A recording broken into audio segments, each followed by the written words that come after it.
નમસ્કાર ખેડૂત મિત્રો, આજે આપણે અમરેલી જિલ્લાના બાબરા તાલુકાના તાઈવદર ગામની અંદર એક પ્રગતિશીલ ખેડૂતની ત્યાં આપણે એશિયન એગ્રી જેનેટિક્સ કંપનીની આ સુપર બંટી કપાસની જાતના લાઈવ ફીલ્ડ ઉપર ઊભા છીએ. આપણા ડિસ્ટ્રીબ્યુટર મિત્ર પણ સાથે છે આટકોટથી, નીલકંઠ એગ્રોથી, અને પ્લસ આપણા ભરતભાઈ જે પ્રગતિશીલ ખેડૂત છે આ ગામના એ પણ આપણી સાથે છે. આપણે જાણીએ એમની પાસેથી આ સુપર બંટી વેરાયટી એમને કયા મહિનામાં વાવી, કેટલા પેકેટ વાવ્યા, આમાં શું ટ્રીટમેન્ટ કરીને એમને કેવી વેરાયટી આ લાગી. તો સૌથી પહેલા તમારો પરિચય બોલો. મારું નામ ભરતભાઈ પરસોત્તમભાઈ સોસા, ગામ તાઈવદર, બાબરા તાલુકો, જિલ્લો અમરેલી. કઈ વેરાયટી વાવી છે તમે કપાસની? સુપર બંટી. કેટલા પેકેટ વાવ્યા છે? એક પેકેટ વાવ્યું. ઓકે, કયા મહિનામાં વાવ્યા છે યાદ છે? આપણે રોણમાં વાવ્યું. રોણમાં એટલે સમજી લો 6ઠા મહિનાની 14-15 તારીખે. 6ઠા મહિનાની 14-15 તારીખ. આજે કેટલી તારીખ છે યાદ છે? 26/9/2025. 9મા મહિનાની 26 તારીખ અને 5મું નોરતું. તો હવે એ કયો ભરતભાઈ કે આ જાત તમને કેવી લાગી? આ જાત બહુ સારી લાગી. કઈ રીતે બહુ સારી લાગી? આમાં ફાલ ફૂલ બધી વાતે આમ સારું છે. ઓકે, ફાલ ફૂલ સારું છે. સિરીઝમાં જીંડવા છે? સિરીઝમાં જીંડવા સારા છે બધા બિયારણ કરતા. ઓકે, અને આ વરસાદ હમણાં અહીંયા કેટલા દિવસ પહેલા વરસાદ હતો આ ગામની અંદર? 4-5 દી પહેલા. 4-5 દિવસ પહેલા એટલે 20-22 તારીખે વરસાદ હતો. હા, બસ એવો. 20 થી આસપાસ વરસાદ હતો. તેમ છતાં વરસાદમાં પણ તમને આ વેરાયટી કેવી લાગી? કે વરસાદ પછી એમાં ક્યાંય સુકારો કે ક્યાંય પીળા પડેલો છોડ દેખાય છે? એવું ક્યાંય નહીં. ત્યારે અન્ય વેરાયટીઓમાં એવું તમને લાગે છે કે એમાં સુકારો પીળા પણ આવ્યું એમ વરસાદ પછી? બીજી વેરાયટીમાં હોય પણ આમાં નથી કઈ. સુપર બંટીમાં નથી. સુપર બંટીમાં નથી. તો આ જાત તમને ગમી? આ જાત ગમી. આવનારા સમયમાં તમે બીજા તમારા સગાવાલા કે આજુબાજુના ખેડૂતોને સુપર બંટી વાવવાની ભલામણ કરી શકો? કરવી જ ને. ઓકે, ખૂબ ખૂબ આભાર.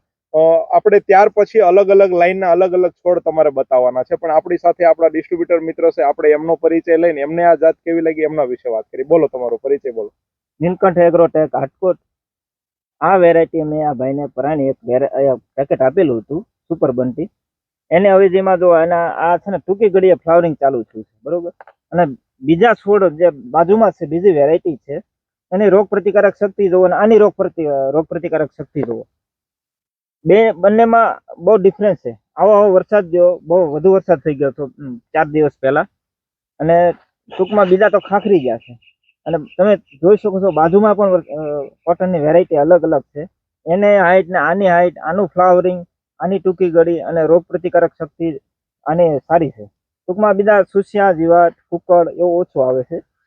તો આવનારા સમયમાં આ જાત તમે બીજા અન્ય ખેડૂતોને, તમારા જે ખાસ કાયમિકના કસ્ટમર છે એમને તમે વાવવા માટે આપશો આ સુપર બંટી?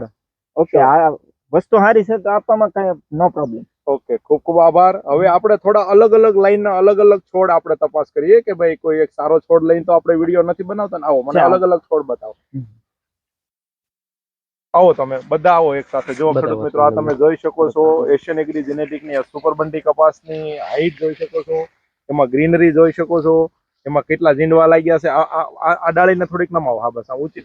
જો ખેડૂત મિત્રો, એમાં કેટલા જીંડવા લાગ્યા એ તમે જોવો ને તો સેજ આમ પાન આમથી આમ કરો ને તો તમને આઈડિયા આવે. જુઓ, ત્યાર પછી તમે આ છોડ જોઈ શકો છો ખેડૂત મિત્રો, એમાં તમે જો એની હાઈટ. આ તો વરસાદના હિસાબે ખરી ગયું, નતર પછી આમાં હજી ફ્લાવરિંગ ચાલુ હોત અને જીંડવાય છે. જો ખેડૂત મિત્રો, 4 દિવસ પહેલા જ અહીંયા હેવી વરસાદ થયો, તેમ છતાં તમે એનું ફ્લાવરિંગ જો વરસાદ પછીનું પણ, અને વરસાદમાં ઘણું બધું ફ્લાવરિંગ ખેરી નાખ્યું. બતાવો આ છોડ. આ બાજુ અત્યારે અહીંયા પાણી ચાલુ છે એટલે આપણે આગળ નહીં જઈ શકીએ, પણ તમે જોઈ શકો છો આની સિરીઝમાં એક સિરીઝમાં કેટલા જીંડવા લેવાની તાકાત છે ને એ બતાવો તમે. આગળથી મને ત્યાંથી ગણીને બતાવો. આની અંદર ગણો તો કેટલા અત્યારે છે? આ 1, આ 2, 3, 4, 5, આ એક ખરી ગયું. 6, 7, 8, 9, 10, 11, 12, 13 અને અહીંયા એક 14મું છે. હજી મતલબ એની સિરીઝ એનું માથું બંધાણું નથી, હજી ચાલુ છે. ચાલુ જ છે. અને આવી કેટલી સિરીઝ છે આ છોડમાં? તમે જોવો તો ગણો તો આવી કેટલી સિરીઝ છે. આવી ફળાવ ડાળી કેટલી છે? આવી ફળાવ ડાળી જે સિરીઝ વાળી છે કેટલી ડાળી છે?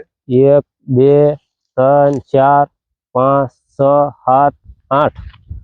હજી ઉપર 9, 10, 11, 12, 13, 14, 15, 16, 17, 18, 19, 20, 23, 24, 25, 26, 26 થી 27 ફળાવ ડાળી છે. અને એની અંદર બે જે ડાળી છે અલગથી, એની અંદર ફ્લાવરિંગ કેટલું થયું હજી સાઈડની ડાળીનું ફ્લાવરિંગ તો આપણે ગણ્યું જ નથી. જો એમાં આ પાસે 2500 ફળાવ ડાળી છે એની અંદર. આ એક જે આની સાઈડની ડાળ છે પાસે સાઈડ ની ડાળ્યું છે અને એક ડાળ અહીંયા છે બાજુની. આ બે આપણે સાઈડની ડાળ છે. બે સાઈડની ડાળના તો અલગ ફ્લાવરિંગ ને જીંડવા અને આખી ફળાવ ડાળી જ આમાં 26 થી 27 છે. એની અંદર અત્યારે એવરેજ આપણે લગાવી તો 20 થી આજુબાજુ એની અંદર જીંડવા ખરા સાઈડની ડાળીમાં. એક સાઈડની જે ડાળી આ છે સાઈડની ડાળી રહી એની અંદર 20 આજુબાજુ જીંડવા થાય. તો હવે આ 5મા નોરતે 9મા મહિનાની 26 તારીખે અંદાજે એક છોડમાં સુપર બંટીમાં કેટલા જીંડવા હશે? સમથિંગ 50 ની આસપાસ 50 છે ને આસપાસ. મતલબ 50 થી ઉપર છે જો ગણતરી હા. કરવામાં આવે તો. આપણે જે ગણતરી કરવી એટલે તો કરો તો આ ગેરંટી છે કે એમાં 70 થી 80 જીંડવા હા. થાય આ છોડની અંદર, કેમ કે એની ફળાવ ડાળી એટલી છે ને એની અંદર જીંડવા આટલા લાગે. એક નોર્મલ વીણી તમે કરેલી છે શરૂઆતમાં, હા, એક- વરસાદમાં કપાસ બગાડ થયો એ એક કરી લીધી. એક કરી લીધી. ઓકે, તો હવે મને એ કહો કે આ જાત આવનારા સમયમાં તમે વાવશો કે?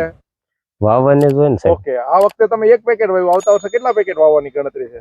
આવતા વર્ષે તો આમાં આપણે 4-5 ઠેલી થાય છે. 4-5 એ બધી બધી ઈ આ જ જ વાવી દીધી, આ જ બીજી કોઈ વાવી છે. variety નહીં. બીજી એક ઓકે, ખૂબ ખૂબ ટોટલ આ આભાર. કપાસનું વાવેતર આ જ કરશે સુપર બનતી, ઓકે. એવું ખેડૂતનું કહેવું છે. વાવ, જોરદાર ભાઈ. બંને અમારા ખેડૂત મિત્ર અને અમારા ડિસ્ટ્રીબ્યુટર બંને માટે ખૂબ ખૂબ આભાર કે તમે એશિયન એગ્રી જેનેટિકની આ સુપર બંટી કપાસની જાત વિશે આવા સારા રિવ્યુ આપ્યા. તે બદલ તમારો ખૂબ ખૂબ આભાર. જય હિન્દ, જય ભારત, જય જવાન, જય કિસાન.